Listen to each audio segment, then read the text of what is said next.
Hello learners, आप सभी को प्यार भरा नमस्कार। गणश्री क्लासेस के यूट्यूब सेशन में आपका बहुत बहुत स्वागत है। आपका बहुत बहुत स्वागत है हमारे डेली एमसीक्यू प्रैक्टिस सीरीज़ में। देखिए, इस सीरीज़ में हम फोकस करते हैं पेपर 1 यूजीसी नेट के, और पेपर 1 में जो भी क्वेश्चन अभी नए तरीके से पूछे जा रहे हैं, नए नए जो है सीक्वेंस या नए नया जो क्या ट्रेंड चल रहा है, इसके ऊपर ये क्वेश्चन बेस्ड होते हैं। डेली ये 12:15 बजे दोपहर में क्लास आती है, और ये क्लास जो है ये बिना किसी रुकावट के, चाहे वो फेस्टिवल हो, चाहे वो कोई भी संडे हो, यहाँ पर कोई रुकावट नहीं होती है। क्लासेस डेली चलेंगी, है ना। और अगर क्लास रुकती है तो आप समझ जाइए कि बहुत इमरजेंसी है, तभी वो क्लासेस जो हैं वो हॉल्ट होंगी। और अभ्यास सीरीज का ये हमारा 31 अक्टूबर का संस्करण है, और आज जो है दिवाली है। दिवाली की आप सभी को बहुत बहुत शुभकामनाएं। देखिए, दिवाली जो है ये खुशियों का त्यौहार है, ये लाइट का फेस्टिवल है, और आप जो है कोशिश करिए कि आप एक दूसरे के जीवन में ये प्रकाश ला सकें, अंधकार दूर कर सकें, खुशियाँ बांट सकें, और बहुत ही सेफ़ तरीके से दिवाली सेलिब्रेट करिए। पटाखे बजाइए, लेकिन बहुत ही सेफ़ होके, और दिए जलाइए, रोशनी फैलाइए। तो चलिए स्टार्ट करते हैं आज के इस स्पेशल दिवाली के सेशन को। और आई होप कि आप सभी जो है वो इस सेशन को अटेंड करेंगे, क्योंकि मैं जानता हूँ आप लोग बहुत बिजी होंगे आज के डेट में, लेकिन फिर भी ये सेशन जो है मैं लेके आ रहा हूँ, ताकि आप आज शाम को, रात में, कल सुबह, जब भी हो, आप ज़रूर ये सेशन देख लें। बताइए, in research which of the following best describes the term epistemology. बताइए, अनुसंधान में ज्ञान मीमांसा शब्द का सबसे अच्छा वर्णन कौन सा है। पहला ऑप्शन है study of values in research, यानी अनुसंधान में मूल्यों का अध्ययन। दूसरा ऑप्शन है study of the theory of knowledge, यानी ज्ञान के सिद्धांत का अध्ययन। तीसरा ऑप्शन है स्टडी ऑफ साइंटिफिक प्रोसेसेस, यानी वैज्ञानिक प्रक्रियाओं का अध्ययन। और चौथा ऑप्शन है study of data analysis techniques, यानी डेटा विश्लेषण तकनीकों का अध्ययन। क्वेश्चन नंबर 1 लिखेंगे, और आपको क्या लग रहा है इसका करेक्ट आंसर क्या होगा, नीचे कमेंट सेक्शन में मेंशन कर देंगे, और फिर हम डिस्कस करेंगे एक एक ऑप्शन को। देखिए, कह रहा है एपिस्टेमोलॉजी, नाम आपने सुना होगा, है ना। जब भी हम स्टार्ट करते हैं फिलॉसफी पढ़ना, जब भी हम स्टार्ट करते हैं अपना एजुकेशन सब्जेक्ट पढ़ना, तो ये जो वर्ड एपिस्टेमोलॉजी ये कई बार देखने को मिलता है। क्या होता है एपिस्टेमोलॉजी? एपिस्टेमोलॉजी जो है ना, ये इसको हम कहते हैं स्टडी ऑफ नॉलेज, ज्ञान के बारे में। मतलब ज्ञान का उद्गम कहाँ से हुआ, और ये कोई भी ज्ञान आपको मिल रहा है तो वो उसका ओरिजिन क्या है, उस ज्ञान का जो है नेचर क्या है ना, क्या प्रकृति है उसकी, उद्गम कहाँ से हुआ, यानी ओरिजिन के बारे में जानना। क्या लिमिट है, लिमिटेशंस क्या है ना, इसके बारे में जानना, यही एपिस्टेमोलॉजी है। मतलब स्टडी ऑफ नॉलेज। ये एक्सप्लोर करता है कि नॉलेज जो है वो कैसे एक्वायर किया जा रहा है ना, कैसे आप ग्रहण कर रहे हो नॉलेज को, और साथ ही साथ नॉलेज जो है वो सही है या नहीं है, इसके पीछे तथ्य क्या छुपे हुए हैं। तो रिसर्च में बहुत एसेंशियल होता है एपिस्टेमोलॉजी, क्योंकि ये रिसर्चर को हेल्प करता है कि वो नॉलेज को एक्सेप्ट कर सके, वो समझ सके कि कहाँ से आया है, इसके पीछे जो है क्या थ्योरी है, और क्या ये जो भी नॉलेज हमारे पास आ रहा है ये जो है ये प्रूवन है कि नहीं। और इसके लिए एपिस्टेमोलॉजी बहुत हेल्प करता है ना।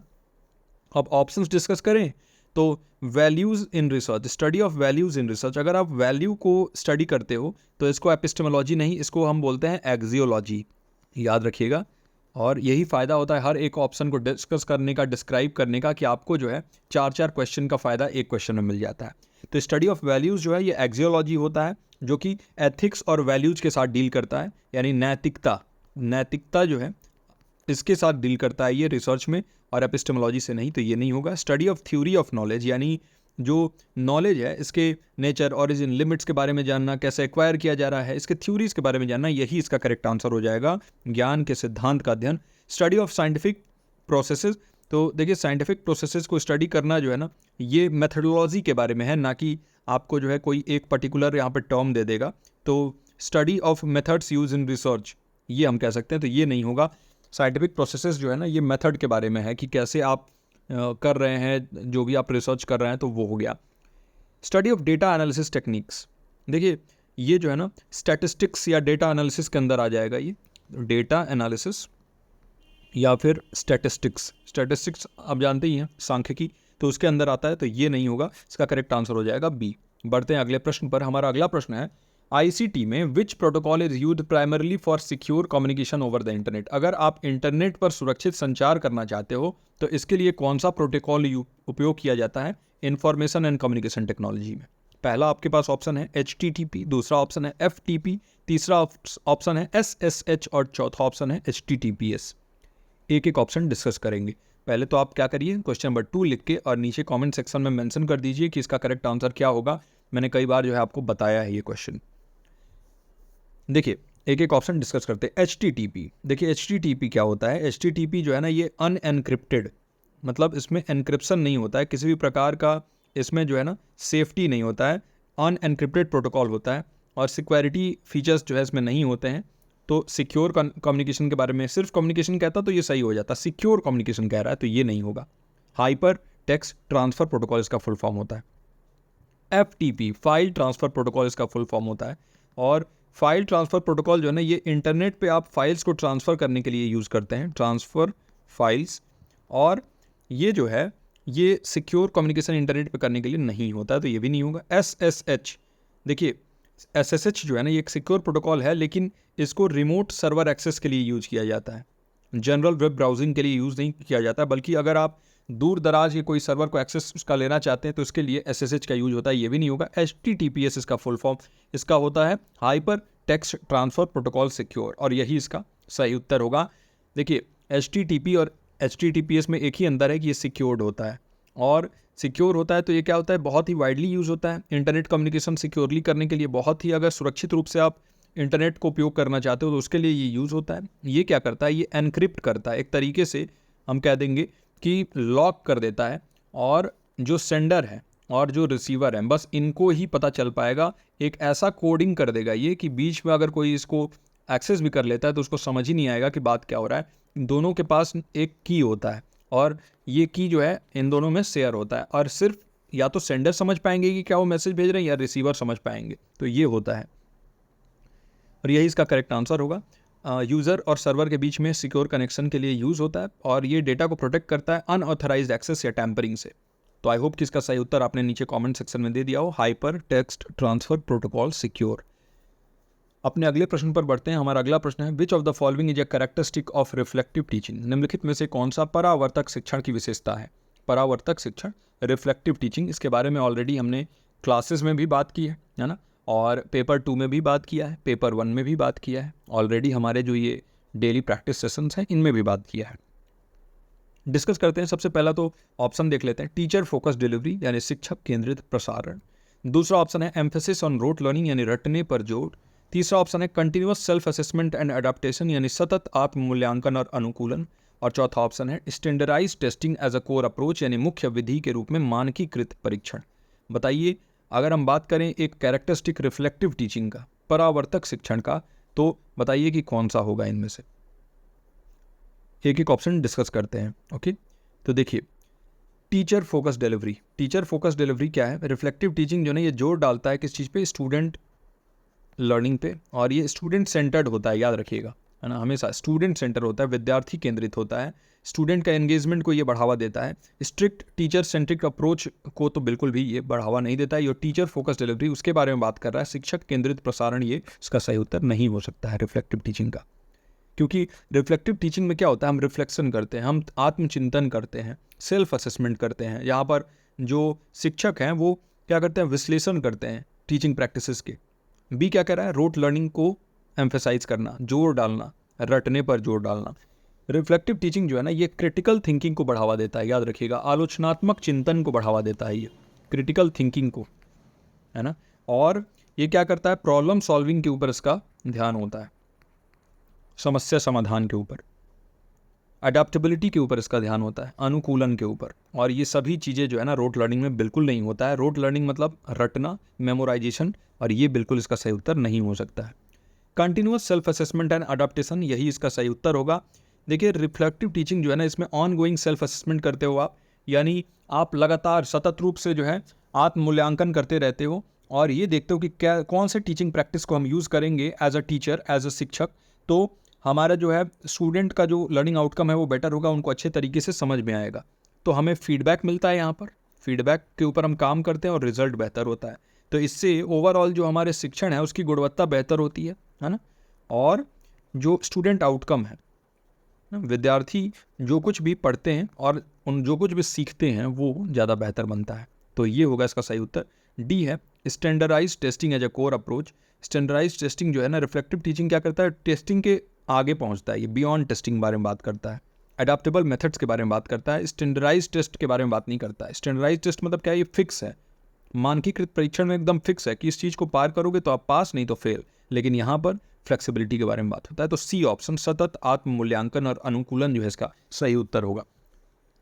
आई होप कि इसका सही उत्तर आपने नीचे कमेंट सेक्शन में दिया हो। बढ़ते हैं अगले प्रश्न पर। हमारा अगला प्रश्न है चौथा प्रश्न, in communication which term refers to the phenomena where the receiver interprets the message differently than intended due to personal biases। बताइए संचार में कौन सा शब्द उस घटना को संदर्भित करता है जहां प्राप्तकर्ता व्यक्तिगत पूर्वाग्रहों के कारण संदेश को अपेक्षित अर्थ से अलग रूप से समझता है। यानी जो एज अ सेंडर मैंने सोचा मैसेज को भेजते हुए कि हाँ रिसीवर के पास ये मैसेज आएगा तो वो इस तरीके से समझेंगे, लेकिन क्योंकि उनके मन में पहले से पूर्वाग्रह बैठा हुआ था, पर्सनल बायस बैठा हुआ था मेरे लिए, तो उन्होंने मैसेज को अलग तरीके से समझ लिया। तो बताइए इसको हम क्या कहेंगे, इस फेनोमेना को हम क्या कहेंगे। पहला है कॉग्निटिव डिसोनेंस, संज्ञानात्मक असंगति। दूसरा ऑप्शन है सिलेक्टिव परसेप्शन, चयनात्मक धारणा।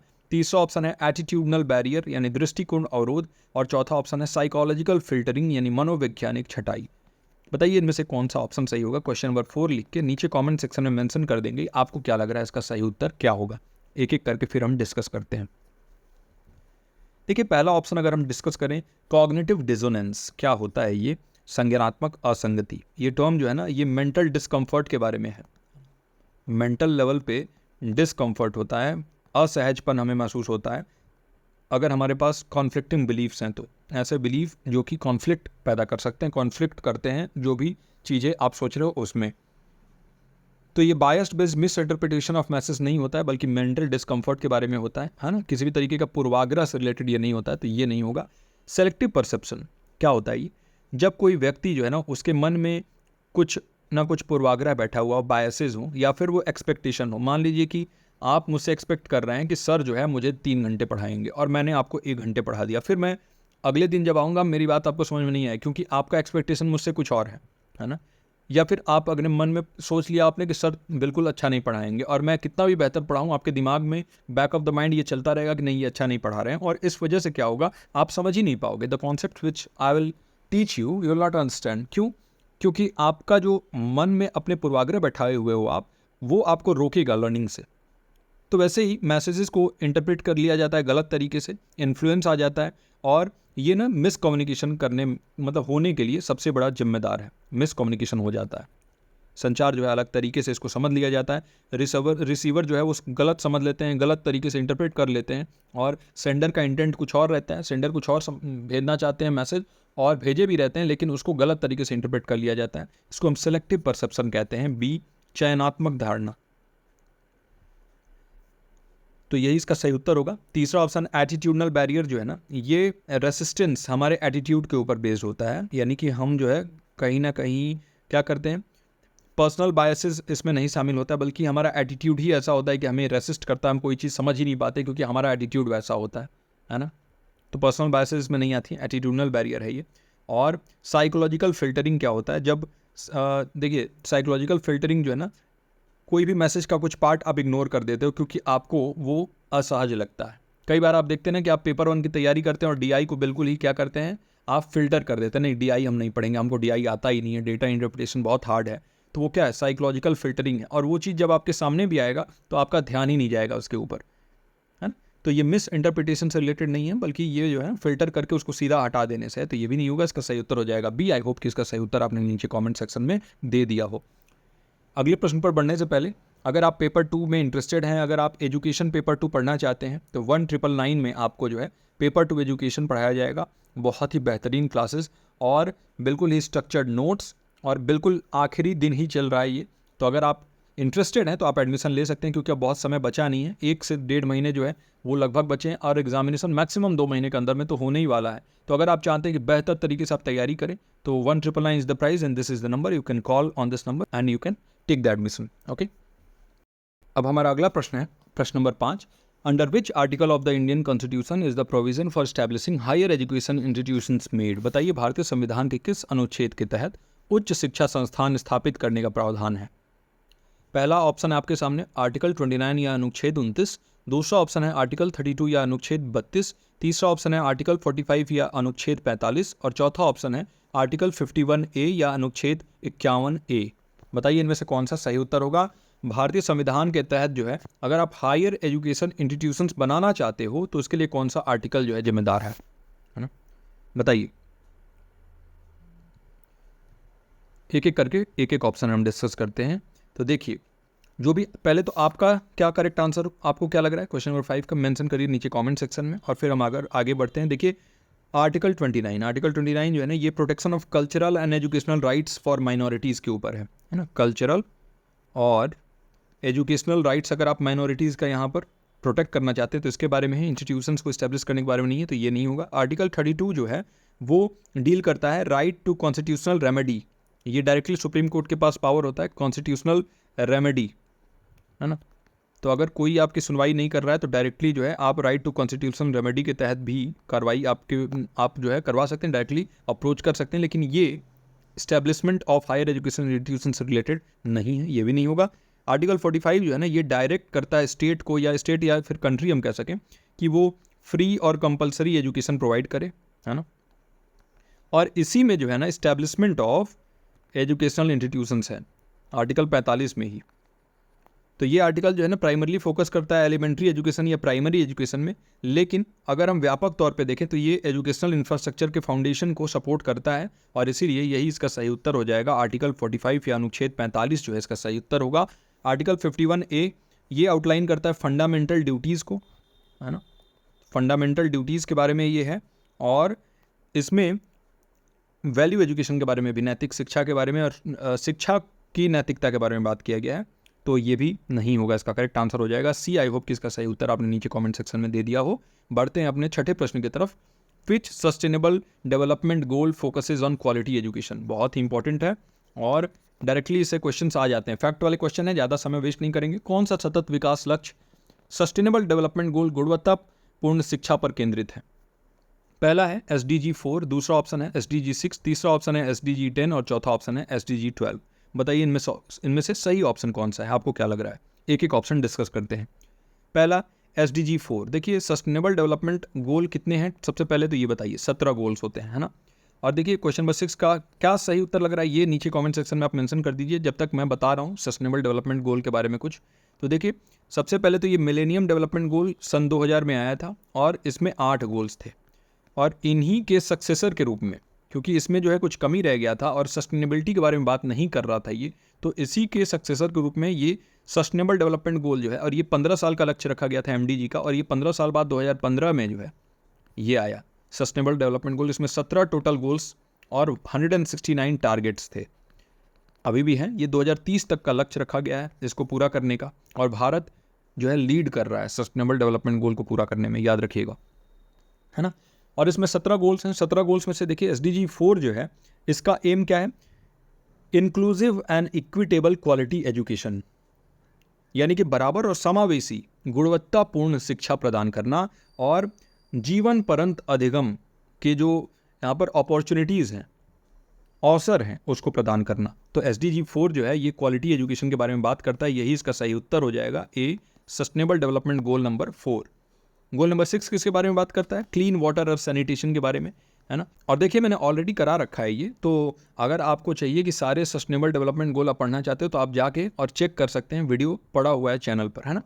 तो सस्टेनेबल डेवलपमेंट गोल नंबर 6 जो है ये क्लीन वाटर एंड सैनिटेशन के बारे में है। जो ये SDG 10 है ये एड्रेस करता है इनइक्वालिटीज़ को रिड्यूस करना with in and among the countries, यानी एक तो हमारे देश के अंदर भी इनइक्वालिटी खत्म हो जाए, असमानता जो है ये खत्म हो जाए, और जो कंट्रीज़ आपस में इनइक्वालिटी करती हैं, 2 कंट्रीज़ मिलके, तो वो भी ना हो। और SDG 12 जो 12वां सस्टेनेबल डेवलपमेंट गोल है ये सस्टेनेबल कंजप्शन एंड प्रोडक्शन के बारे में है ना। तो ये है आपके सभी गोल्स जो हमने इसमें चारों ऑप्शन में देखे। चौथा सस्टेनेबल डेवलपमेंट गोल, गोल नंबर 4 जो है यही इसका करेक्ट आंसर होगा। इसी के तहत राष्ट्रीय शिक्षा नीति 2020 के ऊपर भी काम किया जा रहा है, सस्टेनेबल डेवलपमेंट गोल नंबर 4 के तहत। तो आई होप कि इसका सही उत्तर आपने दे दिया हो। बढ़ते हैं अगले प्रश्न की तरफ। हमारा अगला प्रश्न 7वां प्रश्न है, what type of reasoning is involve when a conclusion is drawn based on multiple specific observations, जब कई विशेष अवलोकनों के आधार पर निष्कर्ष निकाला जाता है तो किस प्रकार की तर्क शक्ति शामिल होती है?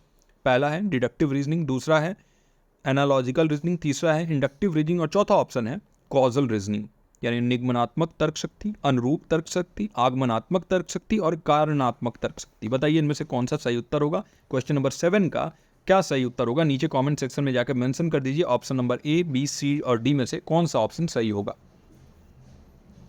देखिए, मैं आपको बार बार कहता हूँ नीचे कमेंट सेक्शन में मेंशन करने के लिए। आपको मैं एक्टिव रखना चाहता हूँ, सक्रिय रखना चाहता हूँ, ताकि आप जब टेस्ट दे रहे हो रियल एनवायरनमेंट में तो वहाँ आपको ये दिक्कत ना आए। आप हमेशा, आपका माइंड एक्टिव रहे और आप आंसर देने के आदी हो जाए, है ना। ताकि ये चीज़ जो है ना, ये ऐसा ना हो कि आप पैसिवली बस बैठे हुए और सुन रहे हो, ऐसा होना नहीं चाहिए, है ना। दूसरी चीज़ कि अगर यहाँ तक वीडियो को देखा है और लाइक नहीं किया, काइंडली वीडियो को लाइक कर दीजिए। वही हमारा मोटिवेशन है, छोटा सा काम है, लाइक कर दीजिए वीडियो को, और इससे थोड़ा सा यूट्यूब एल्गोरिदम इस वीडियो को पुश कर देता है, हमें भी मोटिवेशन मिल जाता है। एक एक ऑप्शन डिस्कस करते हैं। देखिए, डिडक्टिव रीजनिंग, नाम से ही समझ में आ रहा है, डिड्यूस करना। डिड्यूस मतलब घटाना, कम करना। और ये कह रहा है कि मल्टीपल स्पेसिफिक ऑब्जर्वेशन के ऊपर कंक्लूजन ड्रॉ किया जाता है, यानी मल्टीपल, यानी कि कई सारे अलग अलग ऑब्जर्वेशन हैं, उनके ऊपर हम कंक्लूजन ड्रॉ कर रहे हैं, मतलब कि यहाँ पर जोड़ रहे हैं, घटा नहीं रहे हैं। डिडक्टिव रीजनिंग जो है ना, ये जनरल से स्पेसिफिक की तरफ जाता है, याद रखिएगा। सामान्य से विशिष्ट की तरफ जाता है, याद रखिएगा। सामान्य से विशिष्ट की तरफ जाता है, और यहाँ पर विशिष्ट से सामान्य के बारे में बात हो रहा है, तो ये तो होगा नहीं, निगमनात्मक तर्क शक्ति नहीं होगा। एनालॉजिकल रीजनिंग जो है, ये बात करता है कंक्लूजन ड्रॉ करने के बारे में। सिमिलैरिटीज़, अगर दो केसेस में सिमिलैरिटीज़ हैं तो सिमिलैरिटीज़ के ऊपर, है ना। ये मल्टीपल ऑब्जर्वेशन इसका मतलब नहीं है, बल्कि सिमिलैरिटीज़ से, तो ये भी नहीं होगा। इंडक्टिव रीजनिंग जो है ना, ये बात करता है कि अगर हम जनरल कंक्लूजन स्पेसिफिक ऑब्जर्वेशन से ड्रॉ कर रहे हैं, यानी कि स्पेसिफिक टू जनरल हम जा रहे हैं, विशिष्ट से सामान्य की तरफ, कई घटना हो रही है और उससे हम जनरल कंक्लूजन निकाल। जैसे सूरज जो है हर रोज पूरब से निकलता है, ईस्ट से निकलता है, तो हमने एक दिन देखा, 2 दिन देखा, 10 साल देखा, 20 साल, अभी हम सैकड़ों सालों से यही देखते हुए आ रहे हैं, तो हमने अब ये कंक्लूजन निकाल दिया है कि the sun rises from the east, है ना। तो ये हमने स्पेसिफिक ऑब्जर्वेशन से जनरल कंक्लूजन निकाला है, तो ये जो है इंडक्टिव रीजनिंग होगा। इसमें हम इंड्यूस करते हैं आगमनात्मक तर्क शक्ति, इसमें हम जोड़ते हैं और जोड़ के एक कंक्लूजन तक पहुंचते हैं। कॉजल रीजनिंग जो होता है ना, इसका फोकस होता है कॉज एंड इफेक्ट रिलेशनशिप, यानी कारण और प्रभाव संबंध स्थापित करने के बारे में, और ये इसका सही उत्तर नहीं होगा। इसका सही उत्तर हो जाएगा सी ऑप्शन। आई होप कि इसका सही उत्तर आपने नीचे कॉमेंट सेक्शन में दिया हो। बढ़ते हैं अपने 8वें प्रश्न की तरफ।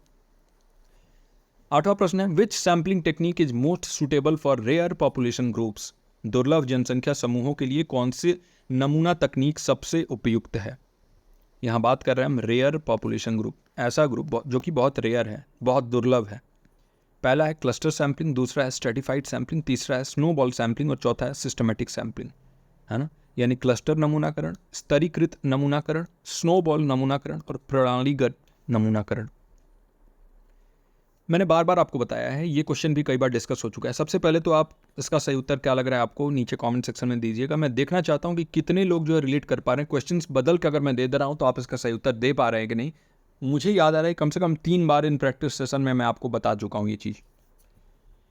एक एक ऑप्शन डिस्कस करते हैं। देखिए, क्लस्टर सैम्पलिंग क्या होता है। ये पॉपुलेशन को जो है ना क्लस्टर्स में डिवाइड कर देता है, अलग अलग क्लस्टर्स में डिवाइड कर देता है, और इसमें ज़रूरी नहीं है कि हम रेयर पॉपुलेशन ग्रुप्स के लिए ये सूटेबल हो। अलग अलग क्लस्टर में आप डिवाइड कर रहे हैं अपने सुविधा अनुसार, ताकि सारे पॉपुलेशन को वहाँ पर जो है इक्वल अपॉर्चुनिटी मिले। ये नहीं होगा इसका करेक्ट आंसर। यहाँ पर रेयर ग्रुप से कोई लेन देन नहीं है। स्ट्रेटिफाइड सैम्पलिंग में आप स्ट्रेटा में डिवाइड कर देते हैं पॉपुलेशन को, है ना, ताकि जो भी आप सैंपल लें वो पूरे के पूरे इस पॉपुलेशन को दर्शाए, है ना। किसी भी तरीके का बायस, जैसे आप सिंपल रैंडम सैम्पलिंग अगर करते हैं, सिंपल रैंडम सैम्पलिंग, तो इसमें क्या होता है कि आप हो सकता है कि पॉपुलेशन में, क्योंकि आपने तो प्रोबेबिलिटी लगाई है, लेकिन हो सकता है कि आप एक ही तरीके के 2-3 लोगों से जो है आपने बात कर लिया, ये भी तो हो सकता है। तो आपने अपने तरफ से कोई बायसनेस नहीं दिखाया, लेकिन वो सिस्टम बायस हो गया। लेकिन स्ट्रेटिफाइड सैम्पलिंग में आपने स्टेटा डिवाइड कर लिया कि ये देखिए 5 साल से 10 साल, 10 साल से 15, 15 से 20, ये आपने अलग अलग स्टेटा बना लिया, अलग अलग जो है ये ग्रुप्स बना लिए। अब इतने साल से इतने साल के बच्चे, इतने साल से इतने साल के, इतने साल से इतने साल, अब इनसे आप जो है आप बात करोगे तो ये पूरे पॉपुलेशन को यहाँ पर जो है दर्शाएगा। तो ये सबसे बेटर होता है उस केस में जब आपको फुल पॉपुलेशन का जो है वहाँ पर चाहिए कि हाँ उसका जो है सामने से आपको पूरा पॉपुलेशन का वहाँ पर प्रतिनिधित्व मिले। तो ये इसका सही उत्तर नहीं होगा। रेयर पॉपुलेशन से कोई मतलब नहीं है। स्नोबॉल सैम्पलिंग, स्नोबॉल सैम्पलिंग जो है, अगर आप पार्टिसिपेंट्स को पूछ रहे हो दूसरों को रेफ़र करने के लिए, और ऐसे आपके पार्टिसिपेंट्स हैं या फिर आपका जो सब्जेक्ट है वो ऐसा है जो कि जहाँ तक आप पहुँच नहीं सकते हो आसानी से, है ना, हार्ड टू रीच होते हैं ये। जैसे कोई सेलिब्रिटी है, उसके ऊपर जो है आप अगर कुछ रिसर्च कर रहे हैं तो उससे मिल पाना बहुत मुश्किल है, लेकिन ये कैसे हो सकता है, धीरे से धीरे करके आपने रेफरेंस के तौर पे करते करते आप वहाँ तक पहुँचोगे। तो अगर हार्ड टू रीच या रेयर पॉपुलेशन है, उन तक पहुँचना है, उनका एक्सेस चाहिए आपको, तो आपको स्नोबॉल सैम्पलिंग करना होगा, है ना। तो यही इसका सही उत्तर होगा, स्नोबॉल सैम्पलिंग। सिस्टमेटिक सैम्पलिंग जो होता है ना, ये हर nth member of a population को, जैसे मान लीजिए कि 100 लोग हैं, तो आपने क्या किया, एक सिस्टम सेट कर दिया कि हर 10वें लोग को मैं सेलेक्ट करूंगा 100 लोगों में से, है ना। तो 10वें नंबर, 20वां, 30, 40, 50, 60, 70, 80, 90 और 100वें नंबर, ऐसे करके हर nth टर्म को आप सेलेक्ट कर रहे हो। nth मतलब कोई भी हो सकता है, 10th 11th, आपने सेलेक्ट कर लिया कि हाँ हर 11 के बाद मैं अगले को सेलेक्ट करूंगा। तो ये सिस्टमेटिक सैम्पलिंग हो गया। और ये जो है ना, रेयर ग्रुप्स को दर्शाने के बारे में यहाँ कोई बात नहीं होती, ये भी इसका सही उत्तर नहीं होगा। इसका सही उत्तर हो जाएगा सी ऑप्शन। आई होप कि इसका सही उत्तर आपने दिया हो। अब बढ़ते हैं अपने 9वें प्रश्न की तरफ। विच technology is typically use in digital certificate authentication. बताइए, डिजिटल प्रमाण पत्र प्रमाणीकरण में आमतौर पर कौन सी तकनीक का उपयोग किया जाता है। पहला ऑप्शन आपके सामने सिमेट्रिक क्रिप्टोग्राफी, दूसरा ऑप्शन है एसिमेट्रिक क्रिप्टोग्राफी, तीसरा ऑप्शन है ब्लॉकचेन और चौथा ऑप्शन है बायोमेट्रिक। इनमें से बताइए कौन सा यहाँ पर टेक्नोलॉजी या तकनीक का इस्तेमाल होता है अगर आप डिजिटल सर्टिफिकेट ऑथेंटिकेशन करना चाहते हैं, डिजिटल प्रमाण पत्र प्रमाणीकरण करना चाहते हैं। तो एक एक ऑप्शन डिस्कस करेंगे। आपको क्या लगता है इसका सही उत्तर क्या होगा, नीचे कमेंट सेक्शन में बता दीजिए, है ना। और इसके बाद ये इंपॉर्टेंट भी मार्क कर लीजिएगा, क्योंकि इस टाइप के प्रश्न जो है ना, ये रेयर हैं और चांसेस ज़्यादा हैं इस टाइप के प्रश्न पूछे जाने के। तो सबसे पहले सिमेट्रिक क्रिप्टोग्राफी, ये एक की यूज़ करता है, वन की एनक्रिप्शन और डिक्रिप्शन के लिए। मतलब एक ही की है जो कि उसी से एनक्रिप्ट किया जाएगा और उसी से डिक्रिप्ट किया जाएगा। आप सिंपल भाषा में समझे तो लॉक लगाया जाता है जैसे, और उसकी एक चाबी होती है और खोलने के लिए फिर वही चाबी होती है। तो इससे आप समझ सकते, इसको हम कहते हैं सिमेट्रिक क्रिप्टोग्राफी। तो ये डिजिटल सर्टिफिकेट ऑथेंटिकेशन के लिए जो है ना, ये यूज़फुल नहीं होता है सिमेट्रिक क्रिप्टोग्राफी। एसिमेट्रिक क्रिप्टोग्राफी क्या होता है, इसको हम एक और नाम से जानते हैं, पब्लिक की क्रिप्टोग्राफी। अब आपको क्लियर हो गया होगा, एसिमेट्रिक क्रिप्टोग्राफी या पब्लिक की क्रिप्टोग्राफी जो है ना, ये फंडामेंटल होता है डिजिटल सर्टिफिकेट्स में। इसको यूज़ किया जाता है अगर हम पब्लिक या प्राइवेट की जो है इसको यूज़ करके और सिक्योर कम्युनिकेशन या ऑथेंटिकेशन करना चाहते हैं। मान लीजिए आपने आपका 10th का सर्टिफिकेट जो है अपलोडेड है डिजी लॉकर पे, और कोई एक्सेस करना चाहता है, उस सर्टिफिकेट को देखना चाहता है कि आपका सर्टिफिकेट जो है, जो आपने सबमिट किया है, उनके पास हार्ड कॉपी, जो फिजिकल कॉपी आपने सबमिट किया है वो, और जो आपका डिजिटल कॉपी है वो मेल खाता है कि नहीं। तो इसके लिए फिर वो एसिमेट्रिक क्रिप्टोग्राफी का यूज़ करते हैं। एसिमेट्रिक क्रिप्टोग्राफी के माध्यम से वो क्या करेंगे, इस चीज़ को जो है वहाँ पर वेरीफाई करेंगे। और ये पब्लिक की होगा अगर, तभी हो पाएगा। अगर प्राइवेट की होगा तो ये एनक्रिप्शन डिक्रिप्शन वाला चीज़ रहेगा, तो वो एक्सेस नहीं कर पाएंगे। तो इसीलिए ये एसिमेट्रिक क्रिप्टोग्राफी का यूज़ होता है और सिक्योर कम्युनिकेशन और ऑथेंटिकेशन के लिए यूज़ होता है। तो ये इसका सही उत्तर हो जाएगा। ब्लॉकचेन के बारे में बात करें तो ब्लॉकचेन जो है ना, ये काफ़ी सिक्योरिटी एप्लीकेशंस हैं इसके, लेकिन डिजिटल सर्टिफिकेट्स के लिए स्पेशली ये यूज़ नहीं होता है। बायोमेट्रिक जो है, आपको मालूम है कि बायोमेट्रिक क्या होता है, आपका फिंगरप्रिंट, आपका रेटिना स्कैन, है ना, ये सब बायोमेट्रिक्स होता है। लेकिन क्रिप्टोग्राफिक डिजिटल सर्टिफिकेट ऑथेंटिकेशन के लिए यूज़ नहीं होता है। तो ये भी इसका करेक्ट आंसर नहीं होगा। इसका सही उत्तर होगा बी ऑप्शन, विषम क्रिप्टोग्राफी।